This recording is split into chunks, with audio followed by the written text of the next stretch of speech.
Broadcast Político estreia hoje o Papo com o Editor, um novo programa semanal que entrevistará lideranças políticas do país e será conduzido por editores do Serviço de Informação em Tempo Real do Grupo Estado. Nesta primeira conversa, o convidado é o presidente da Câmara dos Deputados, Rodrigo Maia. Eu sou Gustavo Porto, editor do Broadcast Político, e Camila Turtelli, nossa repórter em Brasília, nos acompanhará. Bom dia, presidente, muito obrigado por nos atender. Bom dia. Prazer estar aqui. Presidente, a gente pode começar essa conversa, assim, mesmo num momento de crise aí, sem precedentes, né, por conta do coronavírus, o conflito político entre o executivo principalmente por parte do presidente Jair Bolsonaro e o legislativo continua. Esse cenário já foi visto em 2019, e mesmo assim o Congresso aprovou aí a reforma da Previdência, né, presidente? Presidente, quem dá sustentação para o governo hoje? Olha, no parlamento, muito poucos deputados, mas o parlamento hoje tem a noção da sua responsabilidade, do seu papel, da sua importância. Da mesma forma que ano passado aprovamos a PEC da Previdência, comandado pelos líderes, parte dos líderes, claro. Da mesma forma, semana passada votamos a PEC do orçamento segregado, a PEC da guerra, como alguns chamaram, também toda produzida, nesse caso, pensada, claro, por muitos fora do parlamento, mas da sociedade, Roberto Afonso, ouvimos juristas, ouvimos muitos quadros e construímos, claro, um texto da Câmara dos Deputados com apoio de todos os partidos do texto principal. Saímos com 500 votos, uma matéria muito difícil. Então, acho que a Câmara, o Congresso como um todo, vem demonstrando responsabilidade independente da relação com o Poder Executivo. No passado, as relações políticas elas eram ruins, isso impactava nas pautas do Congresso. A nossa intenção é que a pauta da Câmara, pelo menos, ela não seja impactada por conflitos, mas ela seja impactada por soluções, principalmente num momento como esse de grande crise que passa o nosso país e o mundo. O conflito vem de onde, presidente? O conflito vem de onde? Eu acho que vem, na maior parte das vezes, vem do governo, que não tem interesse no diálogo, tem uma base do governo que é contra esse diálogo, e acho que às vezes ele fica muito pressionado por essa base das redes sociais.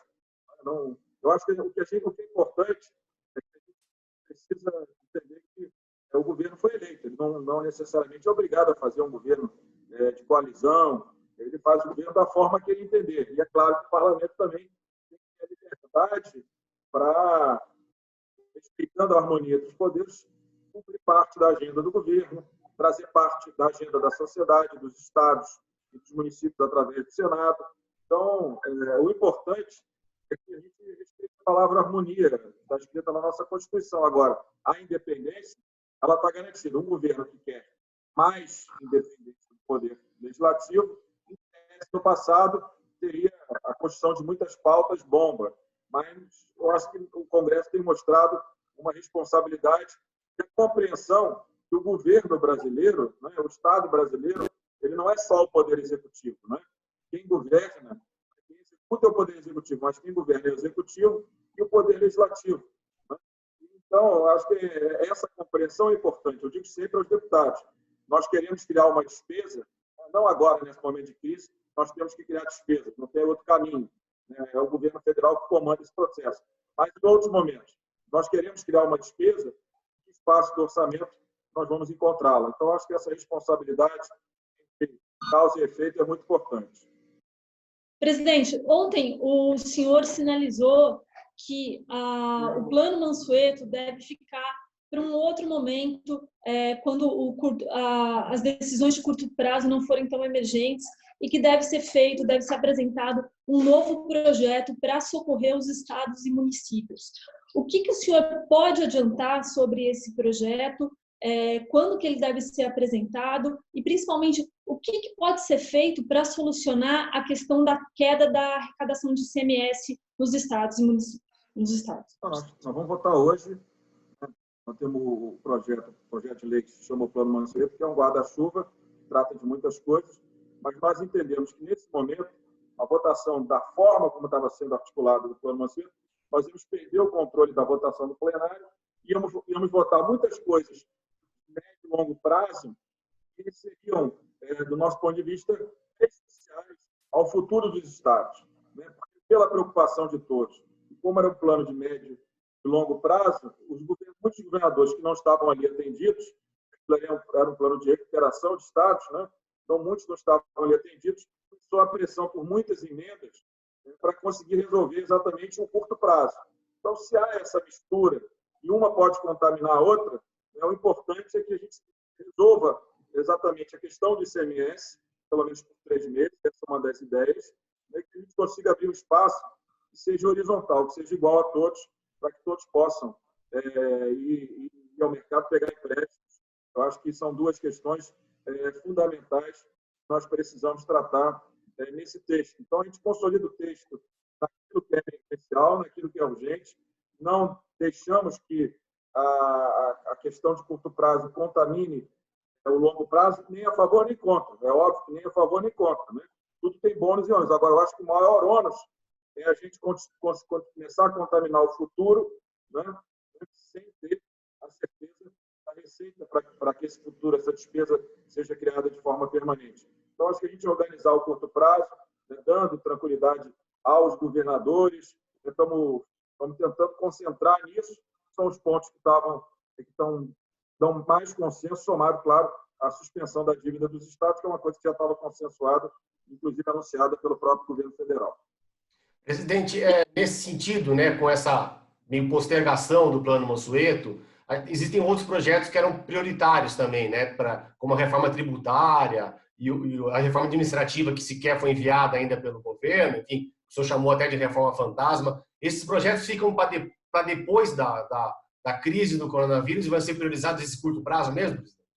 Eu acho que a reforma tributária, eu acho que mais umas 2 semanas, eu acredito que a comissão mista possa voltar a se reunir, né, por videoconferência. Eu acho que ela pode continuar, os debates podem continuar, para a gente não perder muito o nosso cronograma. A administrativa, eu acho que passado essas primeiras semanas, né, no momento que o governo resolver encaminhá-la, nós estamos prontos para discuti-la. É uma reforma fundamental. Agora, mais do que nunca, a melhoria da qualidade do trabalho vai ser fundamental. Nós vamos ficar com uma dívida muito grande, então é importante que cada real, né, nos próximos anos, que entre no caixa do governo, ele tenha um gasto, uma qualidade no seu gasto melhor, né, que a gente melhore a eficiência do poder público, que a gente possa, ao longo dos próximos anos, reduzir o espaço das despesas correntes, para que a gente tenha mais recursos para investimento, junto com o setor privado, em parcerias público-privadas, junto com estados e municípios.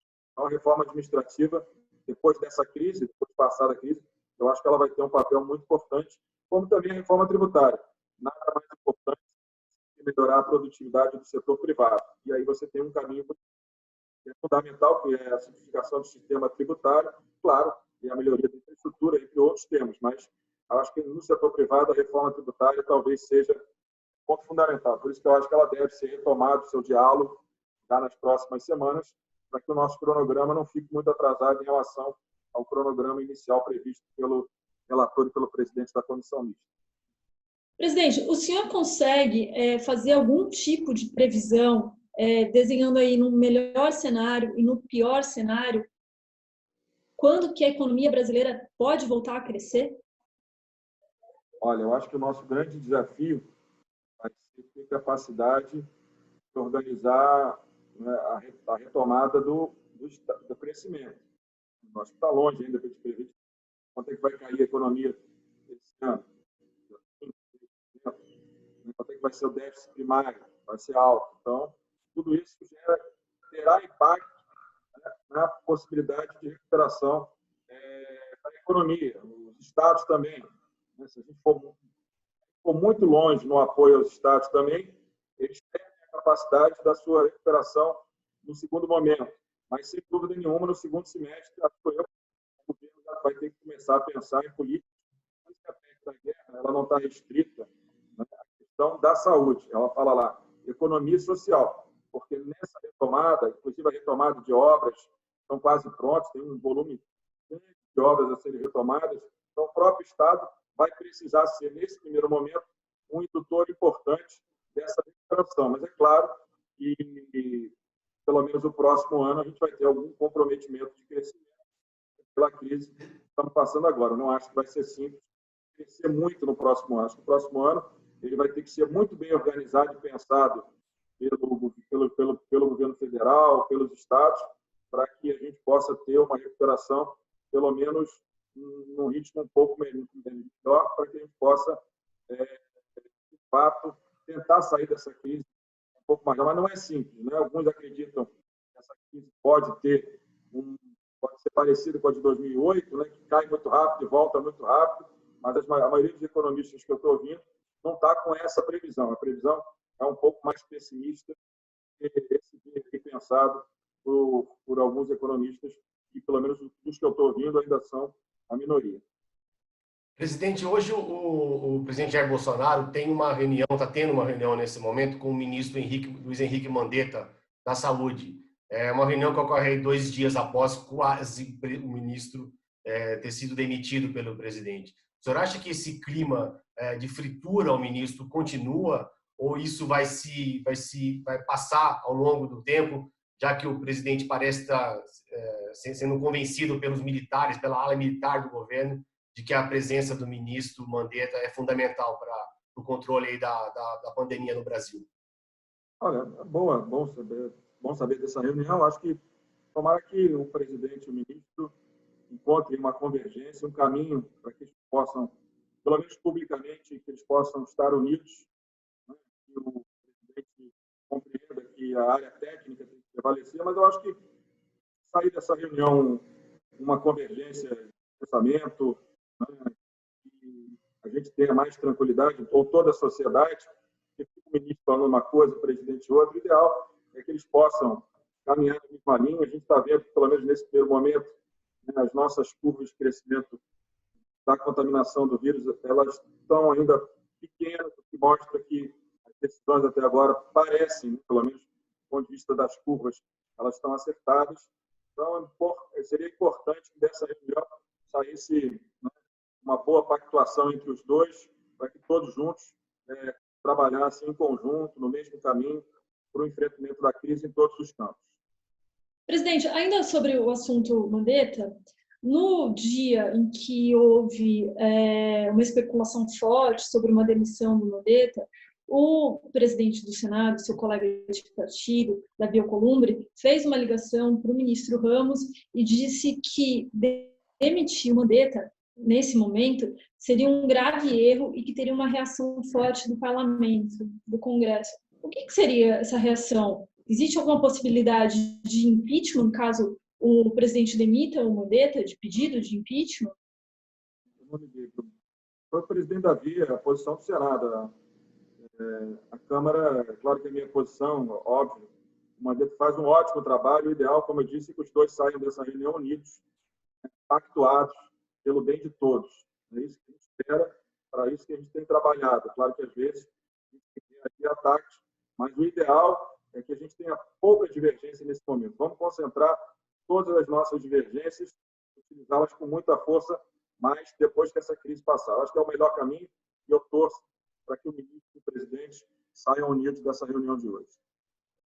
Presidente, em relação às eleições municipais, o senhor tem dito aí que não é hora de tratar de eleições, mas o calendário de ritos aí necessários até outubro já está bem apertado, né?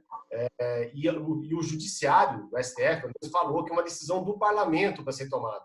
O parlamento entende que é uma hora de adiar e de prorrogar mandatos ou ainda não? Olha, eu sou contra prorrogar mandato. A última prorrogação de mandato foi em 80, na ditadura. Prorrogar mandato para além do prazo, prorrogar mandato, claro, além do prazo dos 4 anos, é abrir uma ferida constitucional muito grande, né? Um risco muito grande, não nesse governo. Eu digo que o presidente Bolsonaro já decidiu que não quer ter maioria no parlamento. Então, nesse aspecto, não é ele o problema, será ele o problema, só para deixar isso claro. Mas, no futuro, isso abre uma ferida na Constituição muito grande, um tema que, do meu ponto de vista, é até cláusula pétrea, Agora, adiar a eleição por 30, 40, 50 dias, eu não vejo isso seja um problema dentro do mandato, seria o ideal. Até porque, se você olhar com cuidado a Constituição hoje, você vê que cada município, vamos dizer que não tem eleição. Se o Supremo decidir alguma PEC sobre prorrogação de mandato, hoje vai ter que decidir pela inconstitucionalidade dela. E aí o que sobra na Constituição? Sobra a hipótese de quem é que assume no lugar do prefeito. Aí você vai ter que olhar a lei orgânica de cada município. Cada município tem uma lei orgânica. Belo Horizonte tem uma, o Rio tem outra, né? O Rio é o TCM. Né? O Belo Horizonte parece que é o procurador-chefe do município. Então, é uma confusão muito grande. Então, o ideal, claro, se a previsão do coronavírus fosse chegar a novembro, eu diria, talvez atrasar um mês fosse uma coisa inevitável, no momento de, vamos dizer, de uma guerra sanitária. Agora, se a previsão é que agosto é o momento mais que mantém a curva ainda alta, caindo em agosto. Então, nós vamos ter setembro melhorando, então talvez em outubro seja ruim para ter eleição, mas em novembro eu não vejo problema. Então, eu acho que a gente tem que ir avaliando com cuidado essas questões para que a gente não tenha um problema institucional futuro que seja muito ruim para a nossa democracia. Presidente, a sucessão da Câmara, o senhor acha que pode ter uma prorrogação também? Pode vir a atrapalhar a crise? Pode ter um efeito? A Câmara é em fevereiro só, está longe. Só 1º de fevereiro. Acho que ela não tem conexão com a crise. Presidente, para a gente encerrar essa entrevista, antes de agradecer ao senhor, eu queria saber como é que está aí o confinamento em família aí, né? A gente sabe que o senhor tem muitos compromissos fora, sempre durante o mandato, agora tem que ficar mais em casa. Como é que está o confinamento aí com a filharada toda por aí? As crianças ficam numa parte, com a Patrícia, né? E eu fico na sala, recebo poucas pessoas, alguns líderes, sempre com distanciamento 2 metros, pelo menos, né? A mesa aqui de reunião é grande. Eu fico sempre nesse ambiente aberto da sala aqui da residência da Câmara, que é uma coisa importante, né? Que os médicos têm dito. E menos o calor ou o frio, a possibilidade de deixar o ar circular, de deixar as janelas, as portas abertas, talvez isso ajude muito mais. Né? O problema não é o frio, o problema é a circulação do mesmo ar, do mesmo ambiente, onde precisa usar calefação, porque parece que no frio o vírus tem sido mais duro. Né? E parece que nos ambientes mais quentes o problema não é o calor, mas parece que é a possibilidade de trabalhar com as portas abertas, com a circulação de ar, talvez seja um ponto importante. Então, a gente faz assim, para que a gente possa continuar trabalhando e respeitando as normas do Ministério da Saúde e da OMS. Eu acho que é importante que todos cumpram essas determinações. Presidente, muito obrigado pela participação nesse primeiro papo com o editor. Eu queria agradecer muito a sua participação, agradecer muito a Camila Turtelli e o pessoal que fez toda a intermediação, aí o Cláudio, que fica em São Paulo. E esse foi o primeiro papo com o editor do Broadcast Político. E até a próxima, hein? Obrigado. Obrigada, presidente.